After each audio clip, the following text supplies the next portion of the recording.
Hello, good morning. In this slides, we are going to explain about inference. Inference is the part of generalization from a sample to a population. So specifically, I'm going to explain confidence interval and hypothesis testing. In order to do this, it will be necessary to explain what is the central limit theory. The central limit theory will explain us then how to create the confidence interval and how to test hypothesis, and then I will explain how to determine sample size in order to have the adequate sample to create confidence interval and testing, mainly for data collection in a survey. So as we know, we have a sample and we want to draw conclusions about the population. So we can do it in two ways. Confidence interval, so knowing the interval of the parameter, of the population parameter, proportion or mean, and also we can do hypothesis test to determine an hypothesis. We reject the hypothesis or we fail to reject the hypothesis. So this we are going to see in this slide. First of all, what's the sampling distribution? Sampling distribution will indicate the values that you will obtain in population. So it means that when we have, in theory, many samples of size n, then what you get is a sampling distribution. So imagine that we have different samples and then we average all these samples. So it will be like the average of the average. I will explain an example. Visual example will be much better this. So everything is based in the central limit theory. So we want to know the central limit theory in order to get the normal distribution. Why we need normal distributions? So because under the normal distribution we know the proportion of the probabilities under each part of the normal distribution. So for any variable, any numerical variable, for this is so important to have the normal distribution and to use the central limit theory. So as we explained, what is needed is to have the average of the different samples. Let's see some example. Here is some example about normal distribution. So in the first case, here we have, you see, all the examples. This is sample size. These two are the 50 sample size, and these are 150 sample size. So you see, this is 150, this is 50. So what does it mean? It means that the larger the sample size, the better in that case, for more approximate to a normal distribution. And then this is the number of times we are using a sample. So 1,000 samples, 300 samples. You see, this is the difference. 300 and 1,000 samples. So again, when we compare the same sample size and we do it 300 times or 1,000 times, you see it's more bell curve, more normal distributed with the 100 times, that not 300 times. So, and let's see a visual example like this. So imagine this is a normal distribution that we have, and then we can just try to animate this in the sense that we have sample size of 5. So this is our sample. This is 5 selections. So there's 5 values, and this is the mean of each of these 5 cases. So, and every time we do a sample, one sample, 5 cases, one mean. Another sample of 5 cases, one mean. And then, of course, we can do it once, twice, 10,000 times, or 100,000 times. The more times we repeat, the more normal distribution, the better, the closer to the bell curve we'll have it. So this is in case we have sample size of 5. Sample size 5, 100,000 times done. So let's compare with the mean when we have a sample size of 5 or a sample size of 25. And this is what we expect, is that this will be different. And let's see what happened here. The same, 5 times we have the mean, and now 25 cases, and I will take the mean of these 25 cases. It will be here. Then we'll do the same, 5 cases, we go here, 25 cases, then we go. Then let's try 10,000 times and 10,000 times. What is the main difference? And the main difference is that, you see, the mean is pretty similar, but the deviation is different. So the larger the sample size, the smaller standard deviation. So what does it mean is that more precise information at population level, because this is 5 with 5, and you see this is also normal distribution but with 25 cases, so which means that this is more precise. So it means more sample size, more precision. But the mean, the sample mean, is pretty similar. So this is what we understand, that it is not skewed to one part or another part, but central in both cases. This can be done if sampling design is random and well done, as we explained the different methods of sampling design.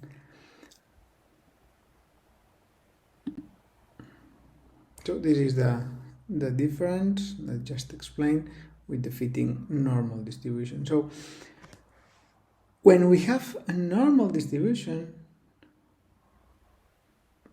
assuming that larger sample size, and we have many, we try many times. But also what is known is that we only have one possibility. So we have only one mean. Our cases could be 25, but 100 to 100. So, and this can be done if I only have one case. Then a normal distribution tells us that it can be done. Sampling design is correct. Then we can have normal distribution and we can interpret. So here is the normal distribution that we saw, for example, that we saw before, and this is what is more known. When I say that we know the probabilities, it means that under this curve we know the different probabilities. So we know that in the middle we'll have the mean, and then we will deal with standard deviations, population level. So the mean and one sample, one standard deviation in that area of the normal distribution, you get 68% of the all possible means, with 68% of probability to be true, let's say. And then with 2 standard deviation, you already have 95%, and with 3 standard deviations, 99.7%. So it means that it will be strange to have more than 3 standard deviations. So, but this is normal distribution. There is formulas underneath, so it's not that we just made up this, but we cannot go to see all the details. But there is, you can find many books on statistical books explaining the normal distribution. So this is the initial, the basis, and from this information we will be able to explain the confidence interval and the hypothesis testing that we are interested in. So next slide is just a table summarizing this. We see that 2 standard deviations is called Z number, standard deviation, correspond to 95%. So here when we want to create a confidence interval, we need to specify which is our proportion, our confidence level, and depending on the confidence level, we will write one number or another one, depending on that. So this is what I just explained. This table is not the full table for all possible values. We can get values in statistical books or even more precise in software programs and statistics. So what it means is that the average and two standard errors will have 95% of likelihood to say that this value is inside this range of results, okay? But as I explained, we only will have one sample, and we need to do a good sampling. Again, I just want to repeat because this is really important, let's say. So if we are assuming 95% confidence level, we write 196. If we want to use 99 confidence level, we'll use 257. And this is how we get the population parameter, the mean. But you can see this is called confidence interval, because we will not have a single or a unique value for the population parameter, but we'll have an interval for this value. This is exactly the formula, and let's see how we can proceed to calculate this or to explain how it works. So let's go again with the normal distribution with the probabilities that we know and the number of standard errors. Okay, then let's specify different issues. So this is the Z value, these numbers here, number of standard errors. Then let's go to an example. So we have a sample, we have a mean of 10, could be, for instance,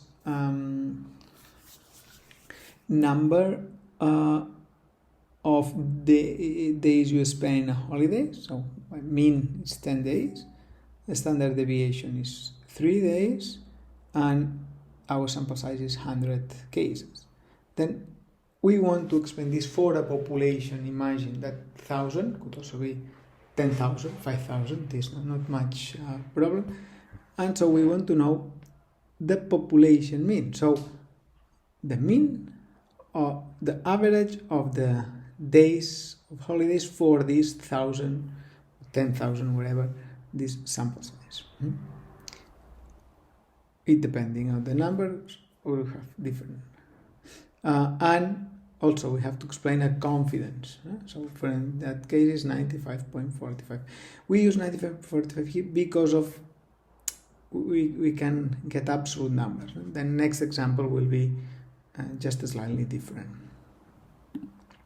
So how we compute the confidence interval? So basically we know that sample and population are different, so it's part of a sampling error. So the formula is the following. So it's the sample mean n plus minus, so n, a sampling error. This sampling error is composed by the z value, which is here, the number of standard deviations, depending on this. If I want to have 95, then I will use 2 standard deviations. If my confidence is 99, I will use 3 standard deviations. So in that case, confidence is 95.45, so it's 2 standard deviations, and then standard deviation of the sample is here, divided by square root of the sample size. This is standard error. So standard error is defined by the standard deviation divided by the square root of sample size. And then at the end I have that the mean for my sample, I knew it's 10, and the sampling error is 0.6. So it's half day, a bit more of half day, because we're talking about days. So my confidence interval is then between 9.4 on and 10.6. So let's see. So this is just what I explained. The mean is the mean minus the sampling error, and the mean plus the sampling error. Then this is our result, 0.6. So this is y, between 9.4 and 10.6. This is the confidence interval, but confidence interval for population mean with 95.45 confidence. So this is the reason. So it's not only that we have to explain a interval, but always with a certain level of confidence.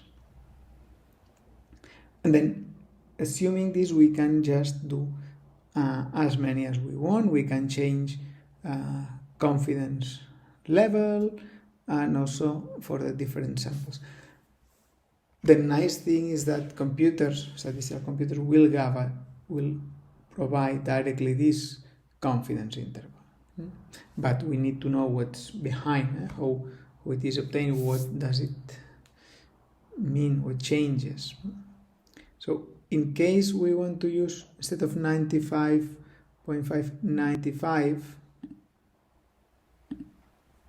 so will be almost exactly the same, just more realistic in what we are doing. We just change this number 2 before for 196, and we have the same step, so the numbers are almost the same. And so this is the mean on the whole population at 95% confidence is between 9.41 and 10.49 days of holidays.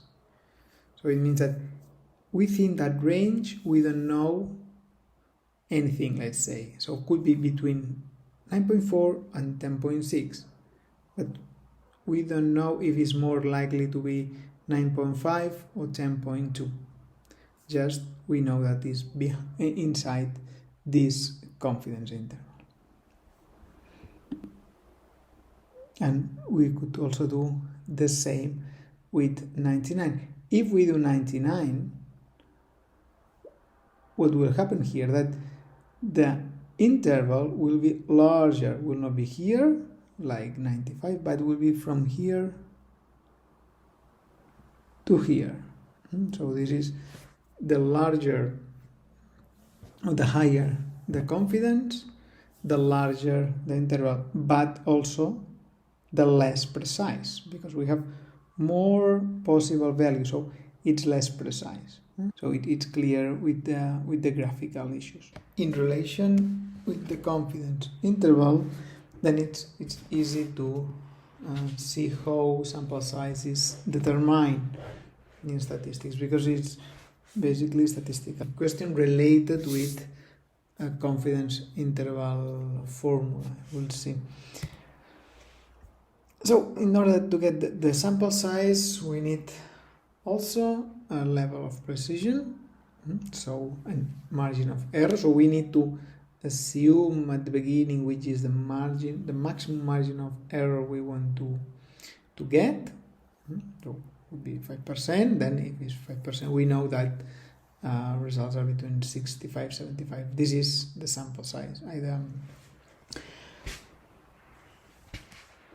The margin of error with what we call before sampling error, and then also a level of confidence. So basically we need to know either we want 95% confidence or 90 or 99, etc. So this we need to know previously, if you realize, previously to the data collection, because this will determine the number of cases, the number of individuals in our sample, and from this we can do then the rest, solving these equations and try to get the n So we n, let's say we isolate n, and then we get this formula. Sample size is the number, the z number, the number of standard errors, square 0.25, which is the maximum determination, divided by the error, the maximum error that we already determined at the beginning, the square. And from this we get a possible value. So you don't need to know exactly this formula all the time, but at least you know what's behind the sample size determination. So if, for instance, we want to know sample size when the maximum sampling error is 5% with a confidence of 99%, then we use 257, which is the number of standard errors when confidence is 99%. We've seen before 0.25 maximum determination, and 5% in sample 1, it's the sampling error. And then we get 660. So this is the sample size that we require for having then results explained with the 99% confidence with the sampling error of 5%. So you can imagine here is all possible combinations. So this table just shows you some examples. This is 95%, sorry. So, and then 95%, if I assume a sampling error, maximum sampling error of 5%, 384, the magical number that most people is, what is the sample size for 95% confidence, 5% sampling error, then 384. But look, if you want to go down to half, so let's say I want to be more precise and I do, instead of 5% sampling error, 2.5%, look, you need 4 times more sample size. So if you want to reduce twice the sampling error, you need to multiply by 4 the sample size. So you need to think if it is possible for you, for the time, for the budget, also for the difference between 5% and 2.5%. So, and then it's up to you. So you do this before starting, so you also can do 100 cases, but then you have a 10%. So then it's balanced. You need to balance the sampling error and the sample size according to the time, the budget, and so on. Here we have an example.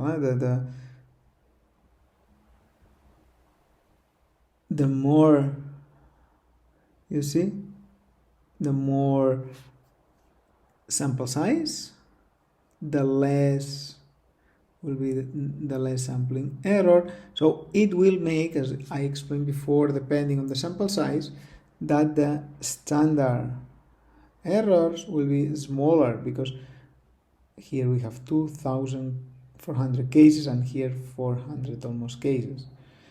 So precision will be higher doing this, but you need 4 times more cases here than here, so it's kind of balanced. So you don't need to compute all the time by hand. So there is here different links that is like a computer software. Well, it's a website, and then you just type the sampling error, you type the confidence interval, and then you get basically the sample size.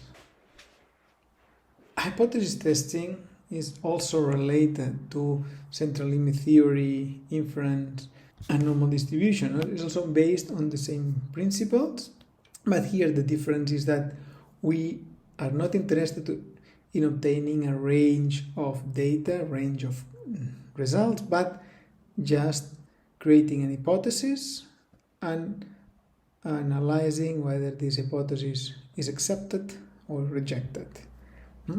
So And in order to reject an hypothesis, we need to have evidence. So in the case that we reject the hypothesis, will be because we have evidence. Otherwise, we will not reject the hypothesis. If we don't reject the hypothesis, it does not mean it's true or false. It means that we just don't have enough information to reject it. Okay, so this is a kind of a principle. This is like a trial. To determine someone guilty, you need to demonstrate the case. If not, you cannot say it's guilty, and you don't know if it's guilty or not. Just that you have not been able to prove that the person is guilty.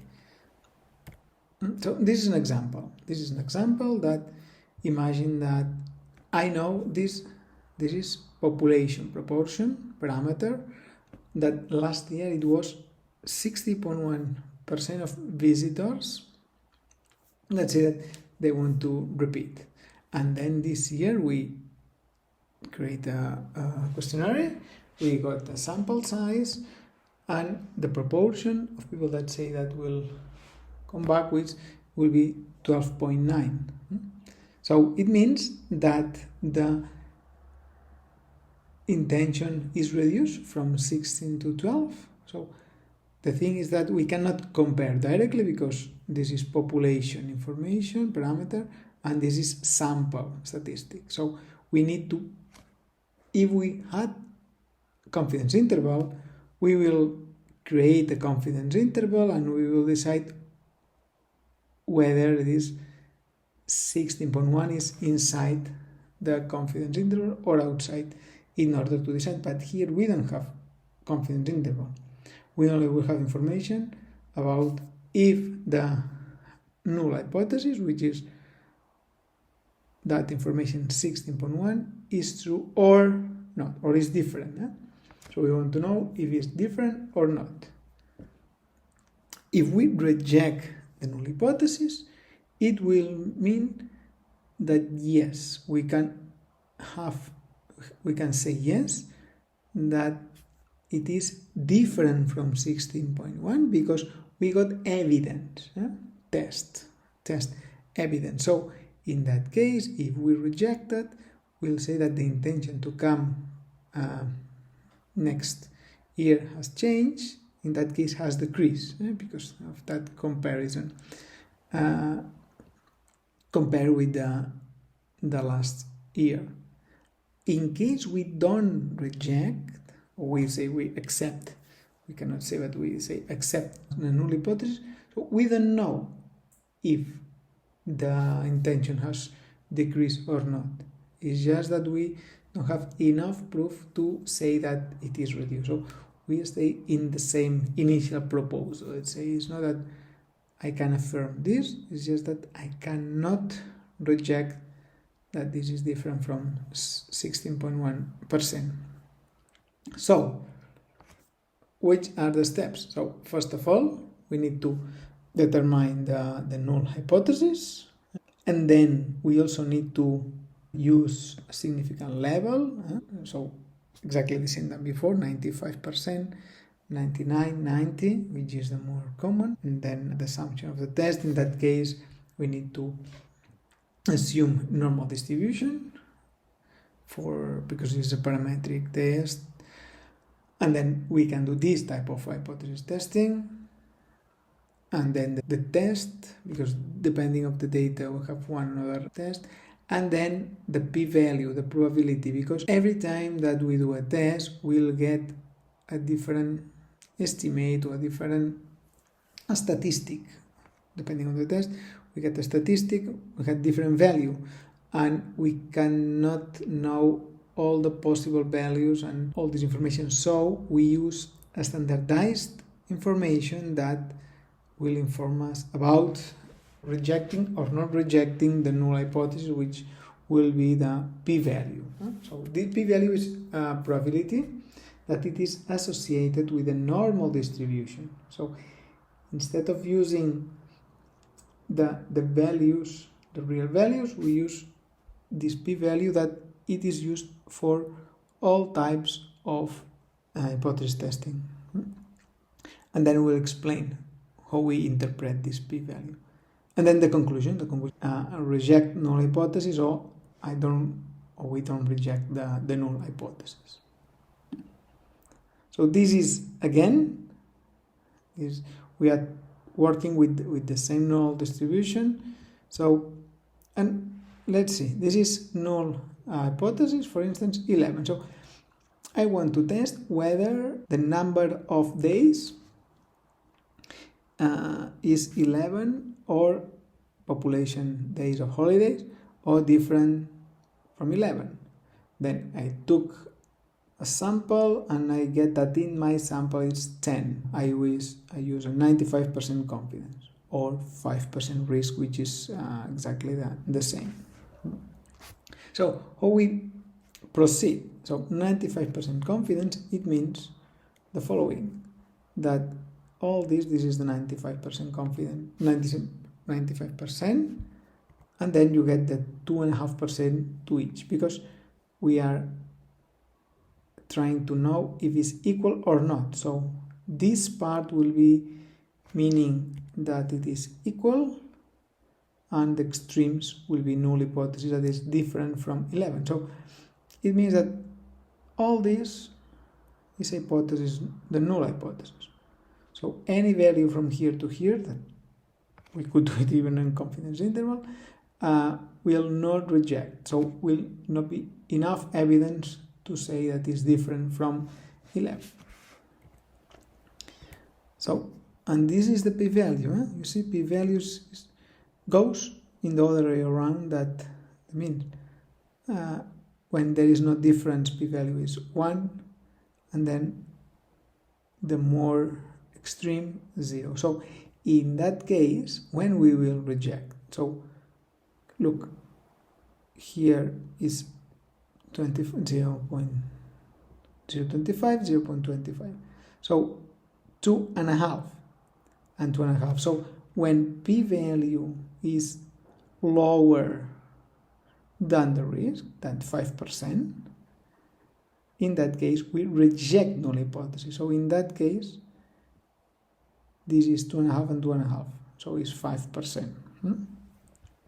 And if the p-value is larger than 5%, then we will not reject. It means that we will stay here. So it means there is not enough evidence to reject null hypothesis. So we keep with the null hypothesis. So if the value of the p-value is larger than 0.05 with 5% risk, so we stay here. We say we cannot reject, so we don't know if it's different. So we just stay here.